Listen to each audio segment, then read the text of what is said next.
All right, you might see some new branding, but it's the same boys. It's your boy Dakota and Nibs. Back with Catch and Counter, episode 34. Relaunching an old brand of ours, an old show of ours, but it's still going to be the same old fellas. And we'll be going live Monday at 3 p.m. Every week on YouTube, as well as a re air at 12 p.m. Wednesdays on Big Mouth Radio. So if you're catching us on Big Mouth for the first time this week, we appreciate you tuning in. Nibs, what's good, baby? How we doing? Welcome to the world of Catch and Counter. All you big mouth folks, we appreciate you coming in. You know what I'm saying? Dakota, man, it's always lovely to see you, man. You know, thick boys, we in here, man. Let's get it. Let's get it, bro. So we had, listen, this was not the weekend of the big names, right? After Terrence Crawford and Canelo, there's obviously when enough money goes into an event like that, there's going to be a little lull after. But there's fights of meaning still happening.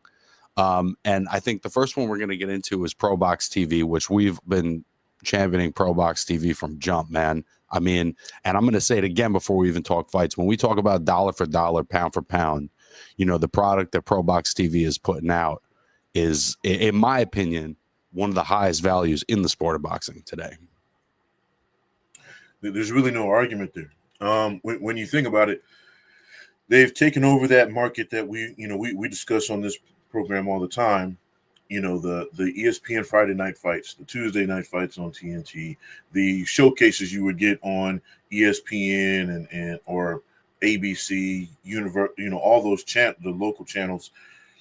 They've taken that over, and because of the world we're living in now with streaming, being able to just go on YouTube and watch boxing, quality boxing, not just some club card with a guy, in his gym shorts, and sneakers or cutoffs.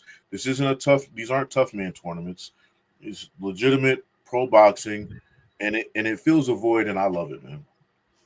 I think also too, as in this current iteration, this current evolution of the sport, like you said, developmental cards, I think are often the thing that get overlooked. So if you have an established name and you're looking to get big checks right now, this might be a great time for you. But if you're a young fighter in development, you need somebody like Pro Box, you need somebody like 360 Promotions to help prop you up to that level and start to give you exposure to real boxing fans. And I think that Pro Box has done a great job of that. They've had Najee Lopez on now, I believe, 10 times in his career. He's now 15-0. He spent 2/3 of his career over on Pro Box TV, building, I would say, a legitimate reputation against decent competition. There's still a certain level he's got to jump up to. And what I was looking for in this performance from Najee, man, he was kind of in the running for that slot against Beterbiev, right? Like he was one of the names that was kind of getting rumored that he was going to be fighting Beterbiev on that super card in November. And when that doesn't happen, there's always the potential for a letdown performance or a disappointment performance because you've had it in your head. This is the big one, and then it's not the big one. It's a good fight. It's staying the course, but it's not going and fighting the number 2 guy probably in the division. And I thought Najee looked sharp, man. I thought he was able to keep his distance, keep the range on his punches, and everything I'm seeing from him. I like what I'm seeing, man. He got in there against Hot Sauce. That's the guy's nickname. I give it to him. I love the nickname, by the way. But I tell you Fire what, nickname. right? Yeah, you can't beat it. But I tell you what, the hot sauce was mild, bro. It wasn't. It was not ghost pepper. I tell you that. He just didn't.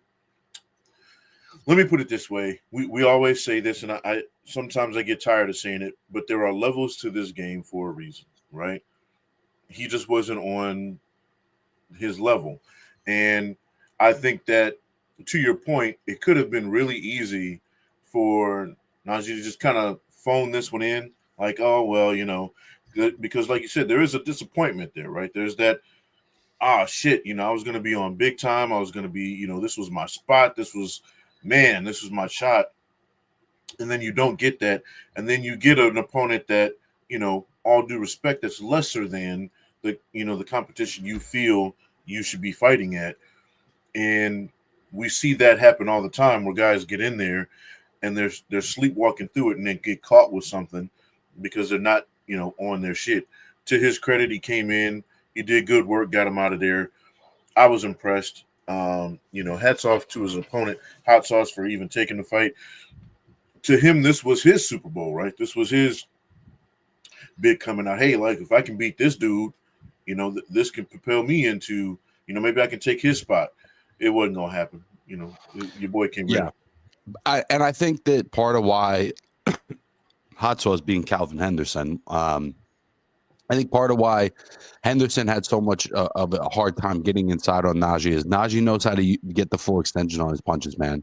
He keeps you on the end of that jab. He sits down on the right hand from full distance. He's always in good position. And it just didn't seem like Henderson, being a guy in his mid-30s who's had some hard fights, he just wasn't going to be able to push the tempo or initiate the kind of offense that it was going to take to hang with a guy like Najee. And I think he was kind of looking for the big shot, right? He was doing the veteran thing where he was going to sit in that peekaboo and hope that the kid slipped up at some point. The kid never really slipped up and ultimately wound up stopping him, I would say, pretty abruptly, just putting a nasty little combination together and ending the fight. I think that there's a lot of potential for this kid, man. I really enjoy what I've seen from Najee in his career so far. And I think that the light heavyweight division as it stands now is evolving, right? There was a little bit of a lull in the post Andre Ward, Sergey Kovalev era.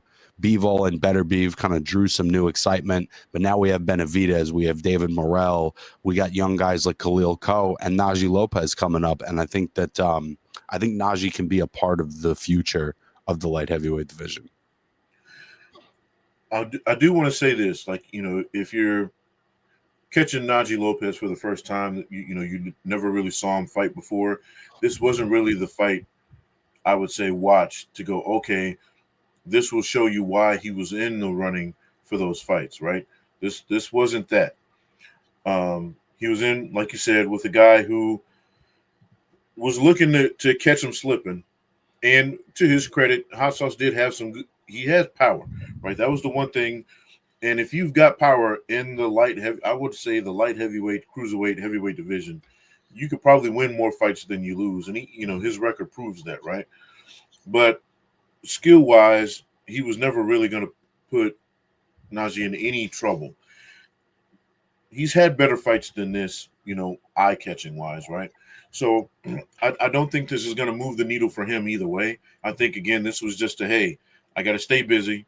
Let me get a paycheck. Let me get in here, do my job, and and move on to the next thing.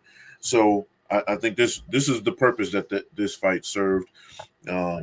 If you're, again, this is the first time you're watching him fight, I wouldn't hold it against him as, oh well, it wasn't as spectacular as you guys are making it seem.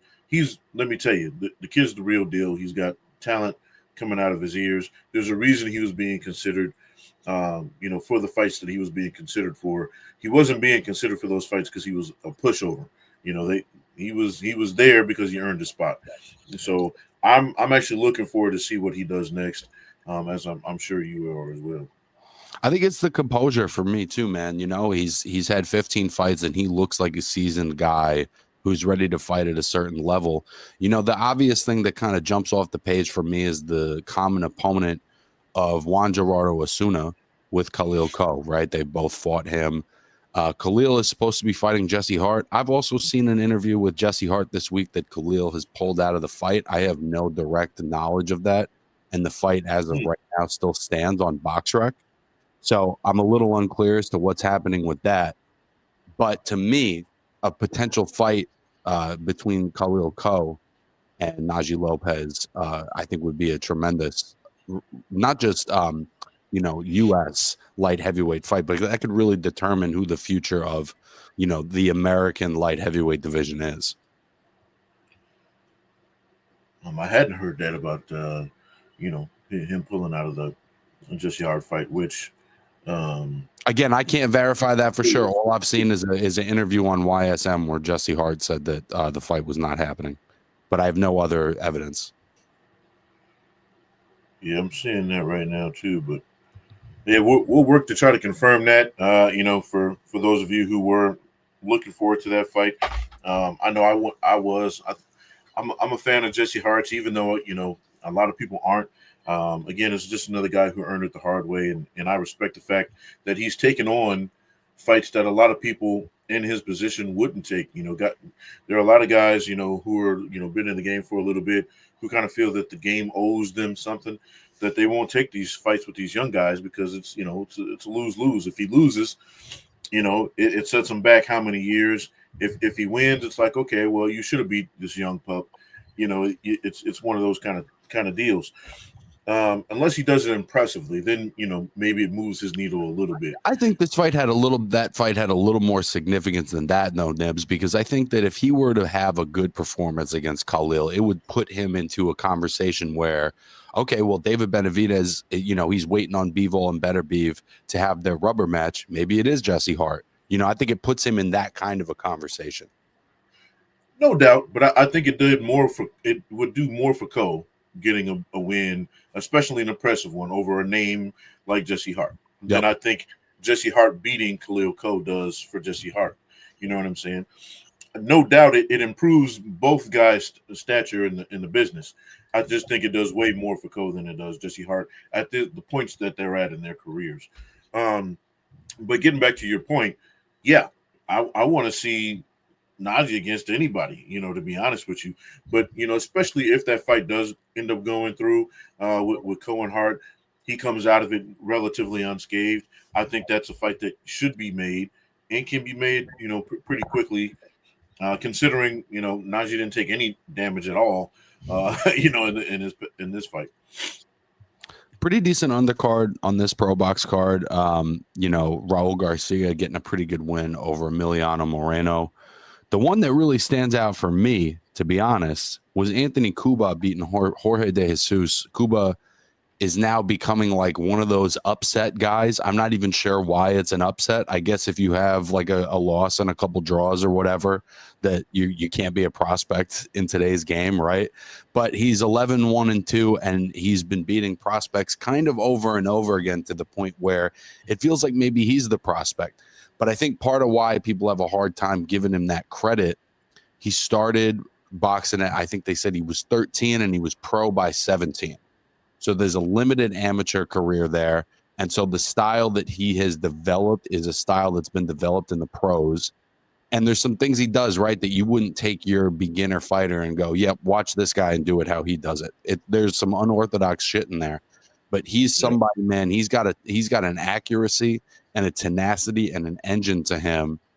Look, there's going to be a ceiling for him, but I've enjoyed watching him. And I think like Venado Lopez, he's going to catch some guys off guard.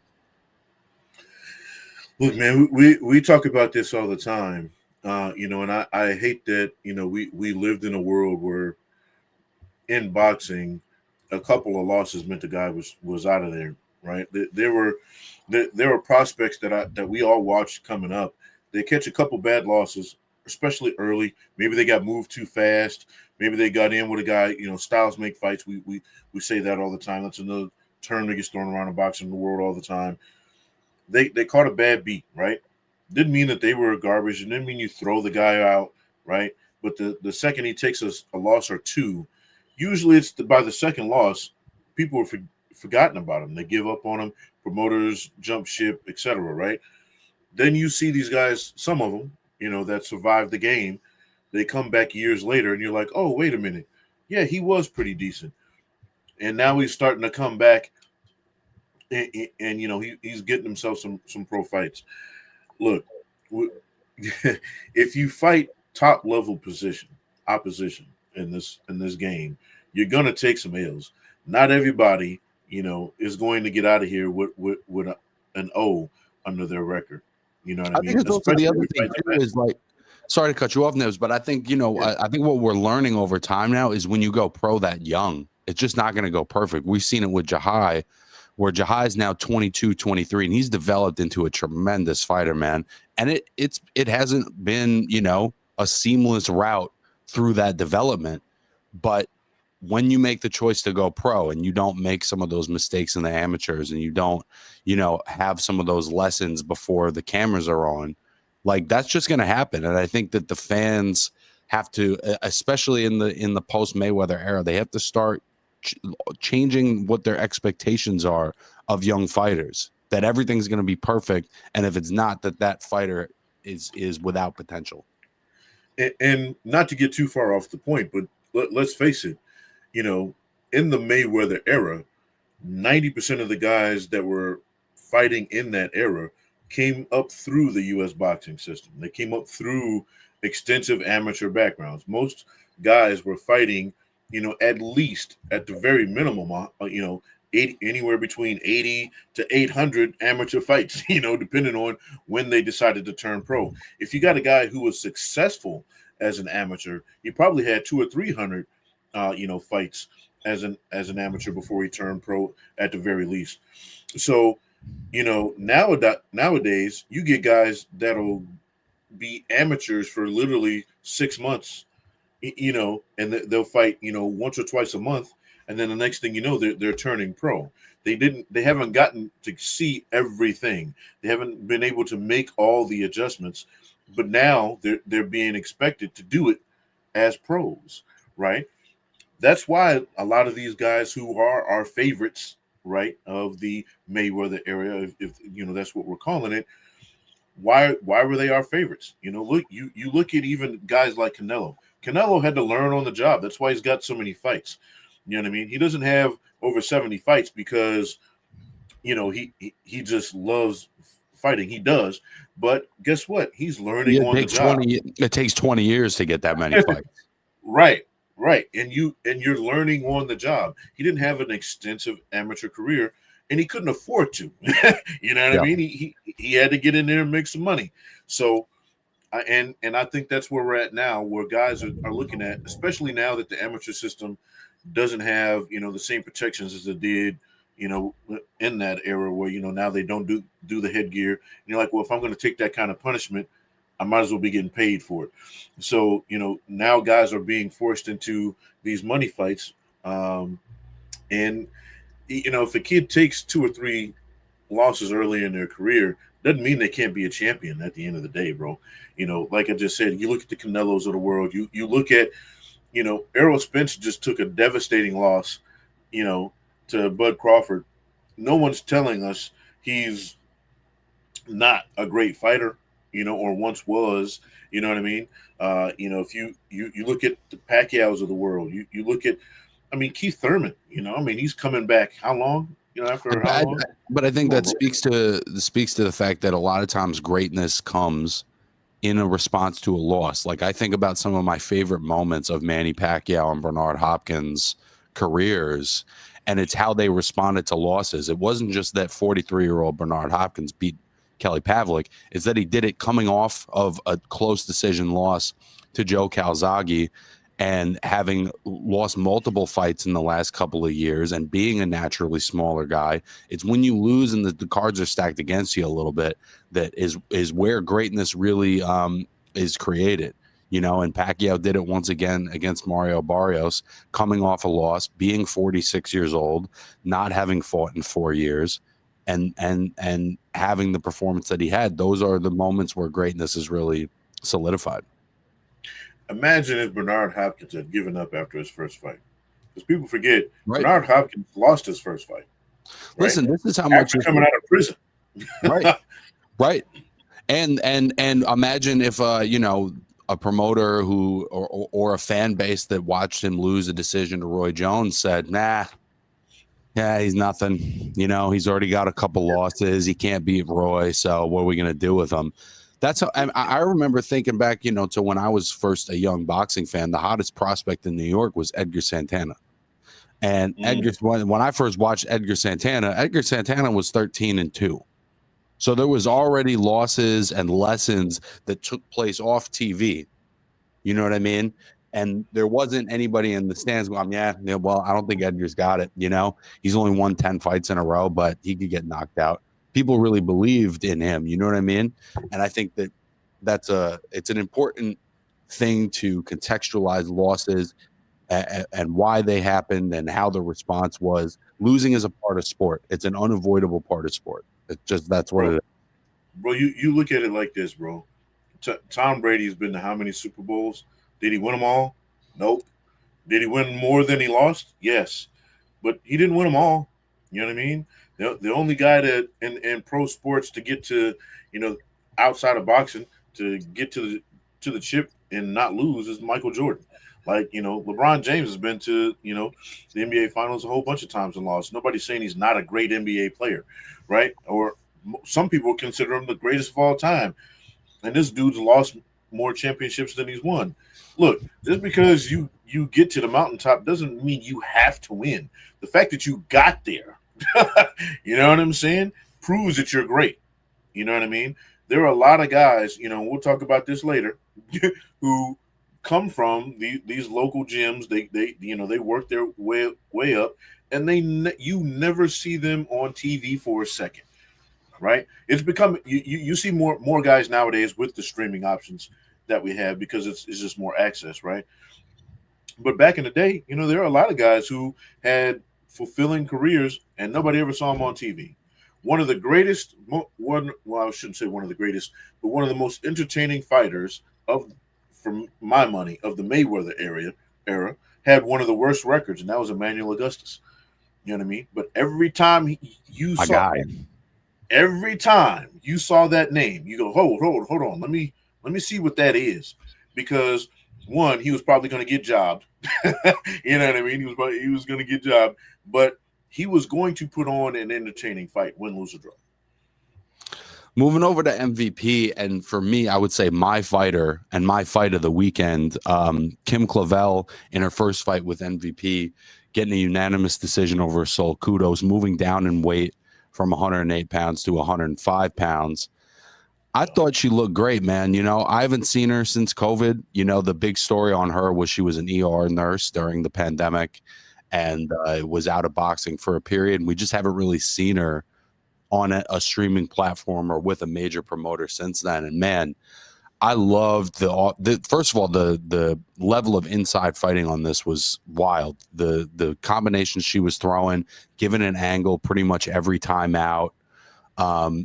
Knowing how to weave under. I appreciated the totality of the performance from Kim Clavel, who, again, there was question marks. We haven't seen her in a bit. She's in her mid-30s. She's picked up some losses since in the last couple of years. Where does she sit in the sport? And I personally think she's got kind of that it factor.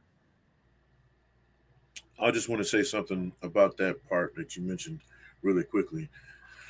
As a person who did get into the medical field right after COVID to try to do my part, and I did, it was rough. I threw in the towel. I'll be the first one to admit I bitched up.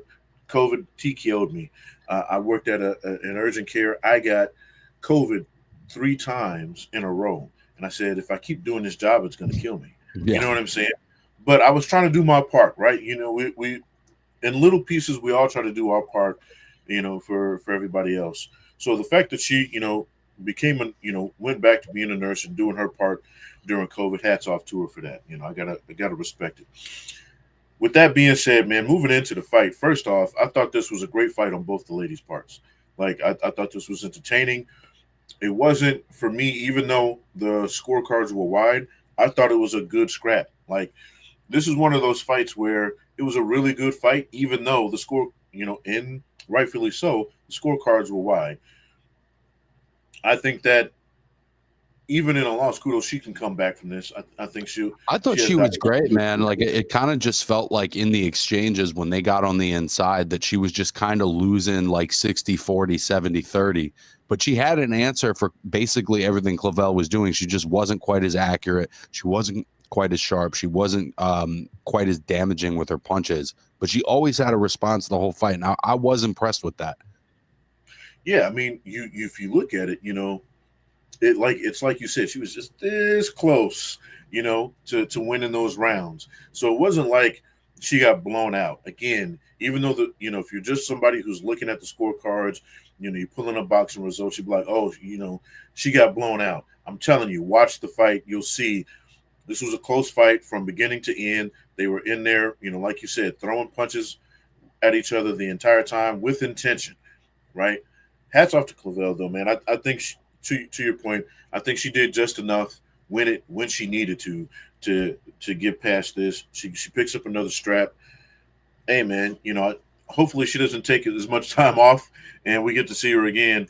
And the thing about that I do love about women's boxing right now is you can have a couple of losses on your ledger and be right in the mix of things because of how close in competition these ladies are, Well, and I and think they there's love to more fight. of a necessity for them to take the harder fights early. There's less leverage that they have. There's less money in the pot for them to leverage, right? So in order for them to get that kind of attention as quickly as possible, it's to make quality fights. And I think that that's why we have less issues getting the top ladies in the ring as opposed to some of the men at times. I mean, other than Amanda Serrano, if you look at the top 5 or 10, depending on how you're ranking these things, women in the sport, all of them or most of them got less than 20 fights, or right around 20 to 30 fights. You know, in seasoned careers, because they've had to take championship fights from 2 to 3 fights in. So even Clarissa, who's been around for a while, she doesn't have a shitload of fights because every fight of hers is a championship fight. I mean, from the beginning, right? You look at Katie Taylor; she's got a shitload of championship fights under her belt. Even with a couple losses, because she's fighting the best right out the gate. Chantel Cameron. I mean, we can go on and on and on, right? And I think that at what is she, 21-2 now, Clavel? She's I think. 22-2, and I just wanted to reference, by the way, her only two losses are a decision loss to Jessica Neri Plata, who is on our pound for pound list currently, and to Evelyn Bermudez, who just scored a first round knockout over an unbeaten challenger, tremendous fighter in her own right. She's fighting the best in her division, and she's lost some close fights in 2023. And she's built herself back up. Got a win over Annabelle Ortiz in February, and then wins this one to get a title against a young, hungry, talented, undefeated champion. And I just think she's a great addition to the landscape of women's boxing. And in light of Sinisa Estrada's surprise retirement last year, I think that she can at least be a part of rebuilding the lower weight classes in women's boxing. The first fight that comes to my mind immediately is a fight with her and Yoka Valle. Valle at the moment, I would say, being one of, if not the most accomplished lower weight women's boxer at the moment. That's a fight that I would love to see, and I think that Kim Clavel is right in that fight. I think kind of similar to the men, the lower weights, in the women's divisions, obviously don't get as much smoke as, the bigger girls do, right? For a lot of reasons. But for my money, they're some of the most entertaining fights to watch. And I say that about the men's lower weight fights. You look at a lot of those minimum weight fights, those guys are throwing like 1,000 punches around. You know what I mean? Right. And it's similar to the women. The women are just like that, bro. And they've got a shorter time frame to do it. They've got 2 minutes as opposed to 3. So I do think that, said all that to say, I do think that going down in weight is going to help her. I think you know, choosing your weight class is just as important these days as it is your trainer. You know what I mean? Like, hey, do I want to train with this person?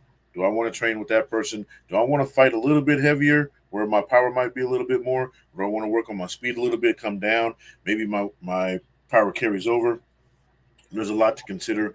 I think at 105, she's probably got the best chance to rack up some wins, and it'd be cool to see her in with the best that they've got.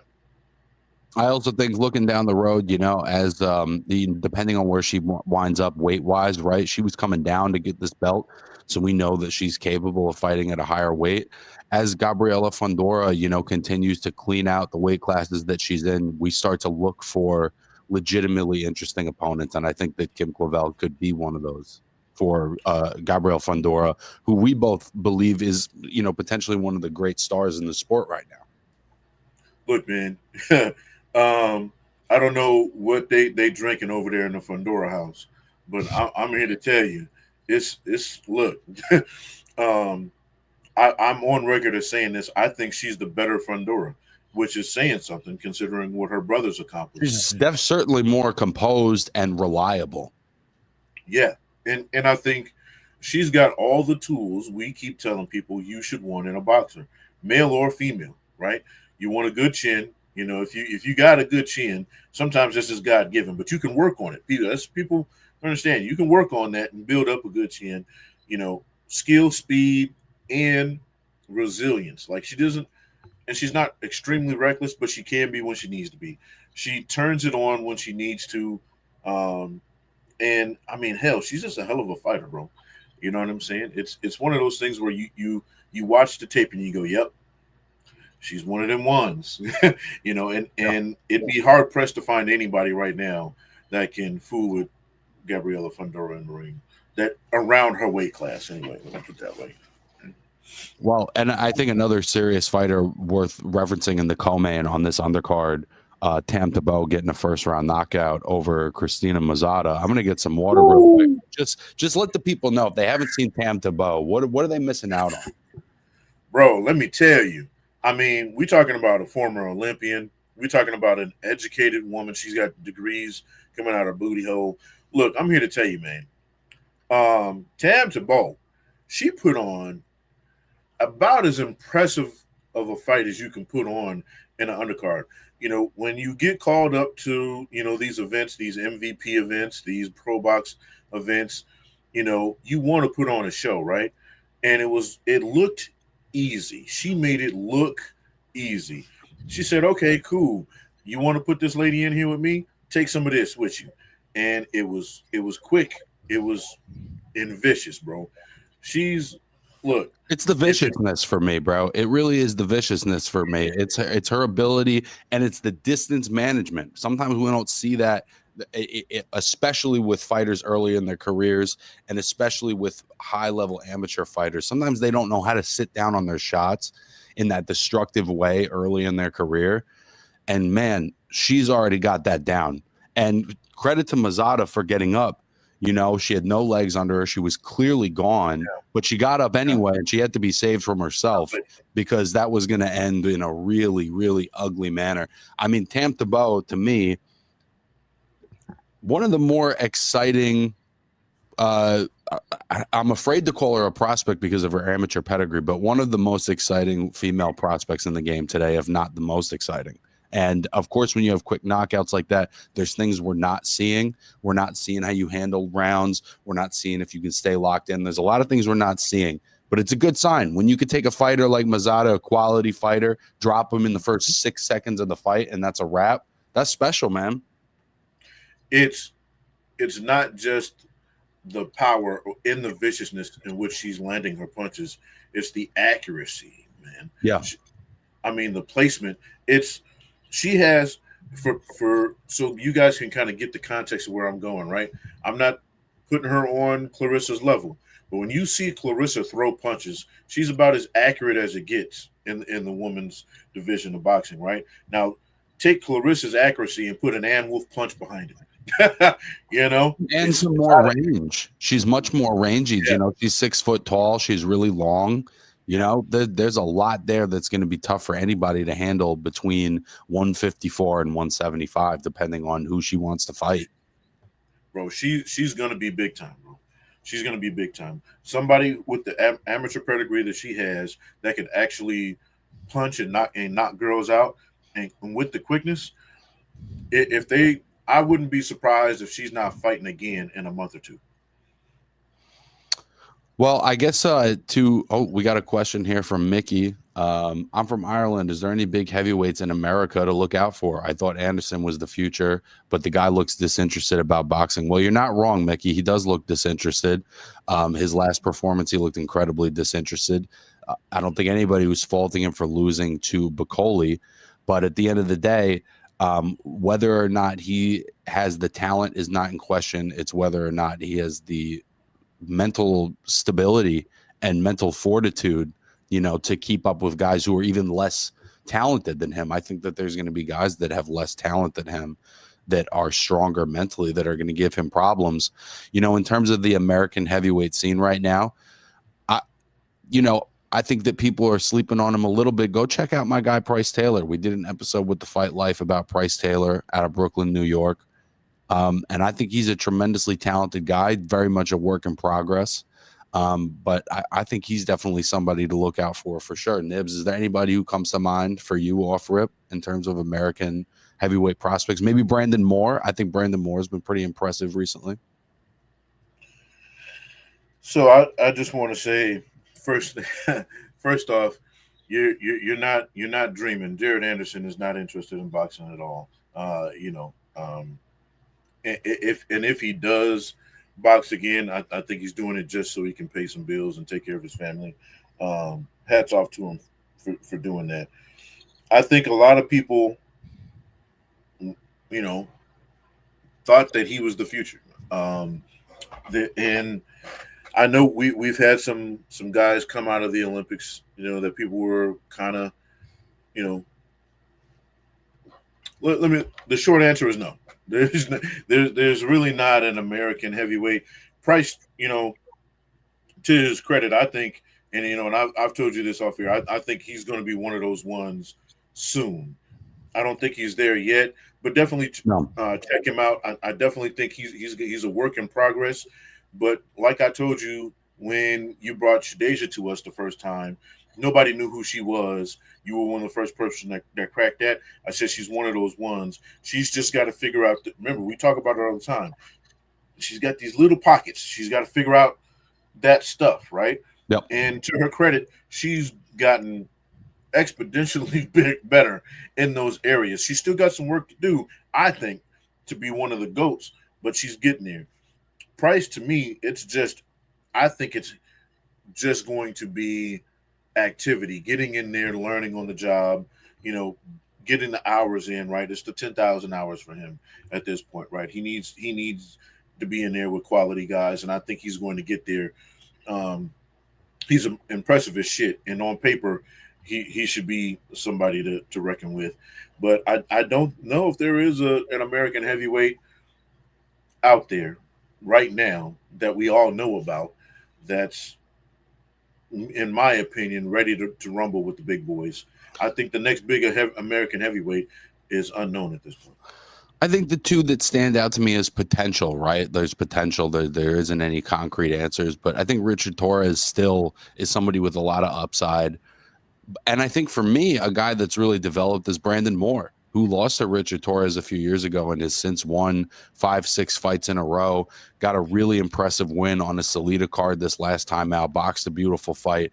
And he's the closest thing that I've seen recently to a young American heavyweight that looked like could be a guy in the mix.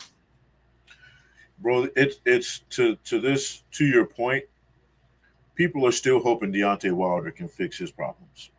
That's how desperate we are in as far as having an American heavyweight come back to the fold, right? People are like, hey, hopefully Deontay is back. Look, all respect to Richard Torres, I don't think he's going to be it. I think that he's going to do well. I think he's going to be a contender. He's going to be a guy, right? But as far as getting some straps around his belt or around his waist, I think the stars would have to align perfectly for it to happen at this point. And unless he gets so much better, in the next year or two, I don't see it happening, man. I think once he gets his level of competition goes up, we're going to see what he's really dealing with, as we did with Jared Anderson, right? His level of competition went up, and it was a whole different fighter. You know what I mean? Nibs, in the last couple of weeks, we've had some shifts in the pound for pound conversation. We've had some movement Yes, in the landscape of boxing as a whole and in our pound for pound list. And I think a great way to round out this week's episode would be to take people through our new list. It's posted up on our Instagram, but let's start at number 10, right? We've got Shakur at the number 10 spot. We've had him there for a little bit, and I only feel more confident in his placement there after a win over William Zepeda, which was not only impressive, it was finally entertaining for the common fan. I've always enjoyed watching him. I've thought at times he could create more of an offensive output, and I felt like everything people said they weren't getting from Shakur, they got in that Zepeda fight. I mean, look, is Shakur Stevenson one of the best fighters? I mean, some people could argue the best in his division. Sure. Um, Are we all paying hard-earned money to watch him when he comes on? No, you know. With that being said, I think he's one of those guys where he's got all the talent in the world. He just hasn't fought anybody else I'm interested in watching him fight at this point. Give get a win against another one You of weren't the guys. interested in Zepeda? I was, but let me put it this way: give me a fight against one of the ones, right? One of somebody else that we consider on your level, right? Cepeda, great fight, loved it. Would I do I have Cepeda anywhere near my pound for pound list? Not at all. You know what I mean? Give me a fight against a guy I think could be or once was on the pound for pound list, and then we'll have a conversation. Number 9, we've got our guy, man, Junto Nakatani. To me, one of the most slept on guys in all of boxing. Definitely not slept on in Japanese boxing, right? He's lives only in the shadow of Naoya Inoue. But Nakatani's been on a run of historic proportion, and him and Inoue are going to fight on the same card in December in Riyadh, and I think ultimately that's going to lead to a matchup between the two, and I really can't pick it right now.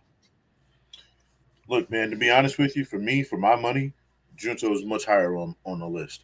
But I'll say this: I think the only reason he comes in at number 9 is because he is a Japanese fighter, and that we don't get to see him, as often as we would if he were fighting stateside, or we all have to wake up at 3 or 4 o'clock in the morning to catch him when he does come on TV, right? But when you watch his fights, if you watch him on YouTube, or if you do, you are one of those people that will wake up at 3 or 4 o'clock in the morning. He doesn't disappoint. You know what I mean? And I mean, he's got some highlight reel knockouts, against great opposition. I mean, listen, They're very he knocked out Alexander Santiago in the 6th round right after Santiago beat Nonito Donaire. And I don't think people really understood like just how impressive of a win that was in context. and you have to look at it like this too, right? How many holes does he have in his game? You know what I mean? When was the last time you watched a Junto fight and you were like, I don't know. Yeah, he won, but he needs to I've do never this. even seen something from him where I'm watching it and it's like, oh, that's how you get to him. We haven't even gotten that far. Nobody's even really pushed him to that limit. He stopped Nishida in that last fight. Nishida's a tremendous fighter. Before that, Cuellar Contreras, 28-0, knocks him out in the 3rd round. He's kind of just like blowing through every checkpoint that you'd have for him. I'll be honest with you. I think if him and the monster ever actually get in the ring together, whoever wins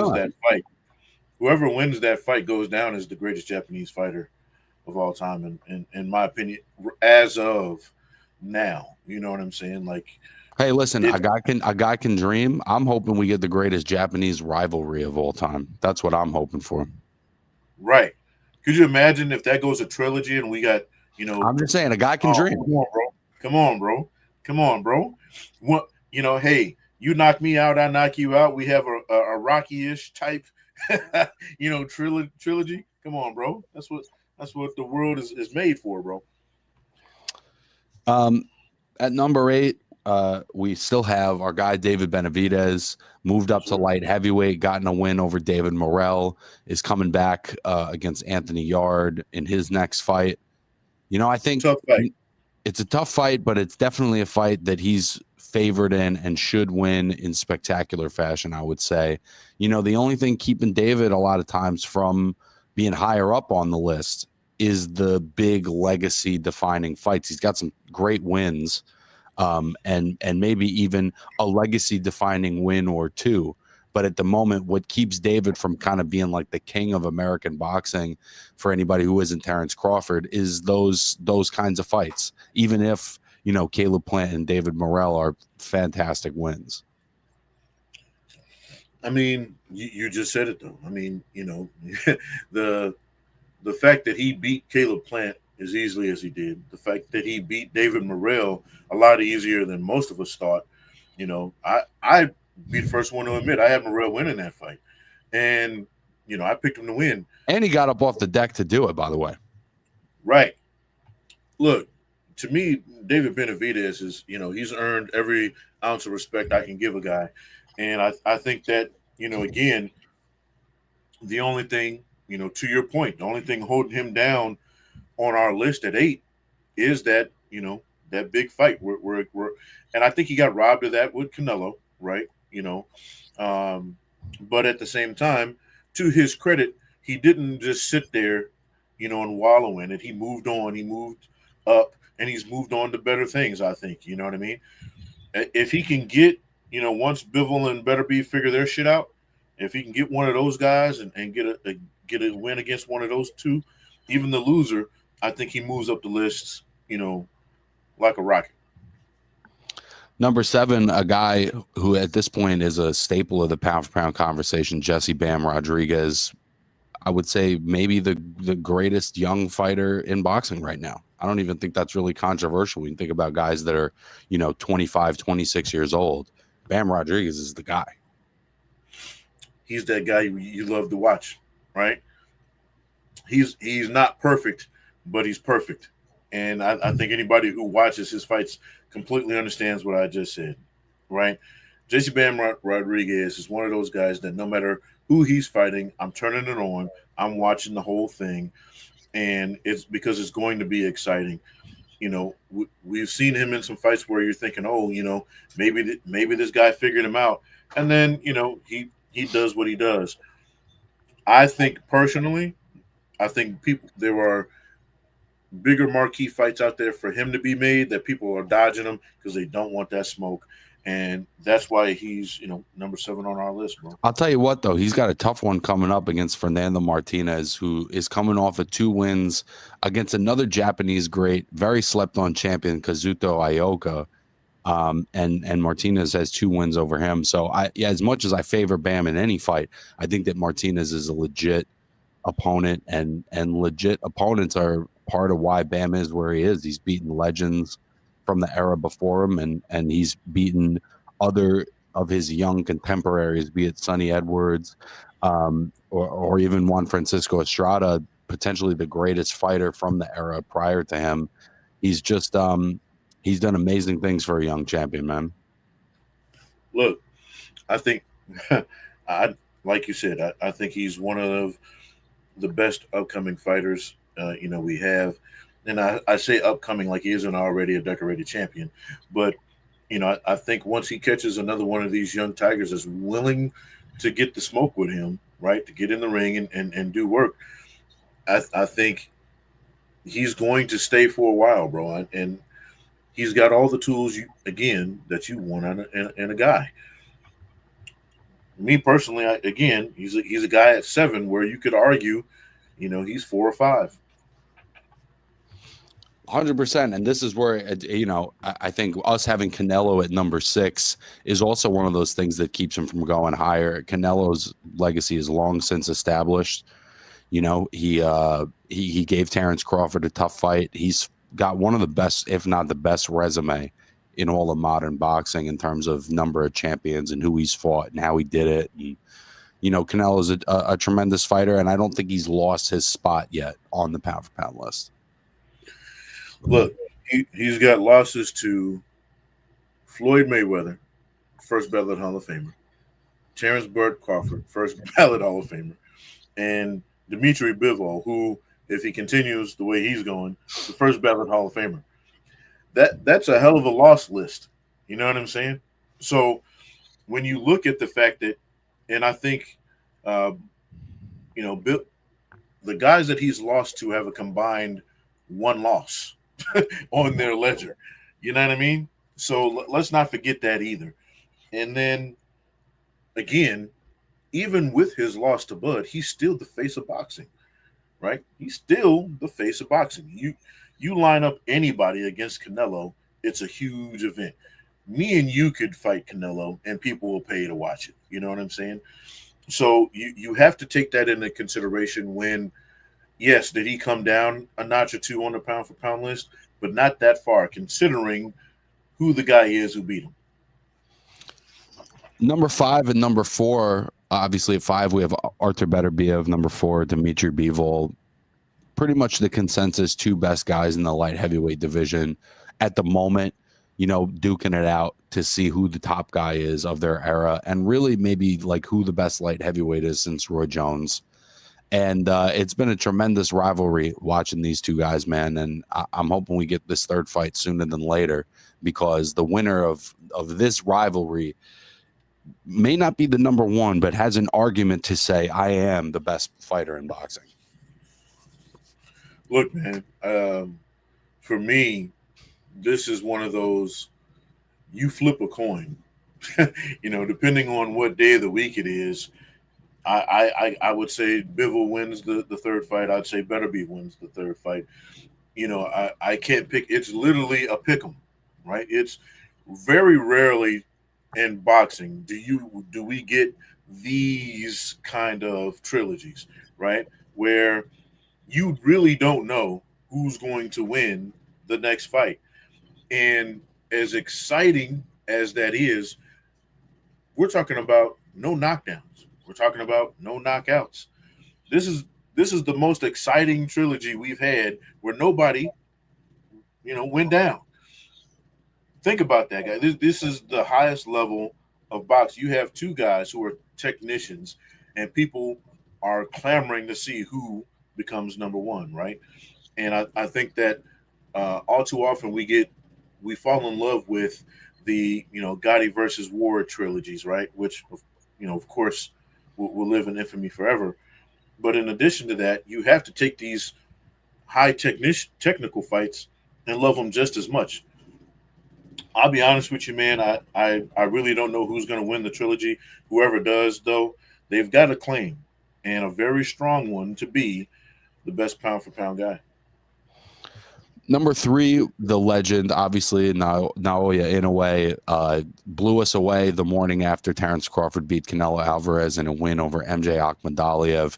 His place in the sport is very much solidified at this point, and I think that, Usyk and Terrence Crawford are not going to be around forever. Those guys will retire one day, right? And we decided this list as an outlet. We've got Usyk at number 2. We've got Crawford at number 1. Me personally, I still tend to lean towards Usyk being the top guy in boxing, but speak to quickly why you feel like Terrence is the number 1 guy in boxing. Look, it's called the pound for pound list, right? Every time Bud Crawford has gone up in weight, he's called his shot. He said, hey, look, I'm going to do X, Y, and Z, and I'm going to do it with A, B, and C in mind. And he's done exactly what he told us he was going to do. Everybody and their mother said, nah, there's no way he beats Spence. He's too big. He's too accomplished. He's the better fighter. Bud came in there and was like, all right, watch this. And he did it. He told us when he was started to call out Canelo, I'm going to beat him, and this is how I'm going to do it. I'm not going to run from him. I'm going to get in this shit. And he did it exactly how he said he was going to do it. Not only has he gone up from, again, 130 pounds, right? 135 is where he started. He started at 135. He just won the 168 title, and he's called his shot every step of the way. Hats off to Usyk. He's probably, if not the one of the top 3 cruiserweights to ever live. It's probably one of the top 5 heavyweights of all time at this point in his career with what he's accomplished. He's probably going to go down as the best heavyweight of our generation, of our era, of this era that he's in right now. And God bless him, he's only had 2 weight classes to do it, and yes, he's been dominant. Name another guy who's done it the way Terrence Crawford has done it. And not for nothing, you beat the face of boxing. You know what I mean? At his own fight. A lot of people will say, well, he was running. No, he wasn't. Terrence Crawford wasn't running. And he took what Canelo had and gave it back to him just as good as he was given.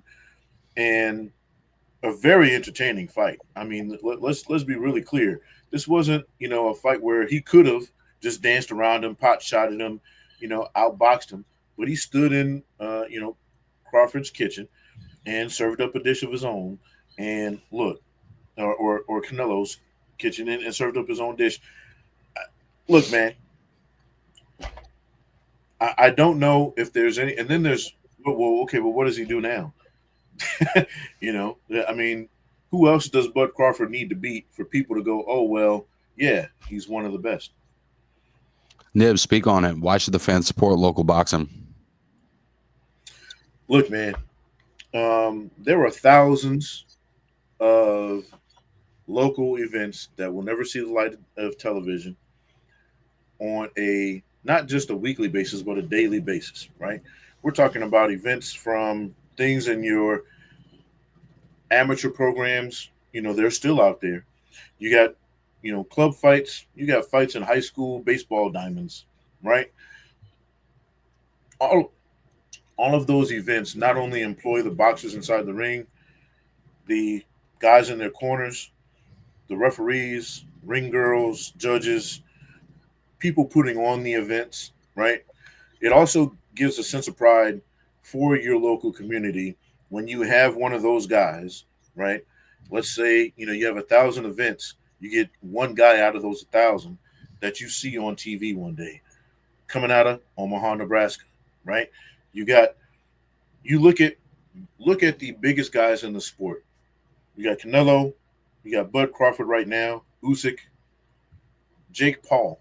Love him or hate him, these none of these guys came from big markets, right? Jake Paul's from Ohio. You know what I mean? that that's not a big boxing market. Omaha, Nebraska. Most people can't even show you where Omaha, Nebraska is on the map. You know what I mean? And you know, Canelo's from a part of Mexico most people wouldn't stop by to get gas. So, and Usyk, we all know that story, right? So none of them got here just because they're from big boxing markets. They got here because the love and support from their communities that was poured into them that made them champions, right? And they all wear it on their backs. They all love and respect where they came from, and they represent it the way they represent it because they had to get it the way they had to get it. When you support local boxing, you are supporting yourself. I say this all the time. Show up and show out for your city. Fuck with us or fuck off. Hell of a show, my friend. We will catch you next week.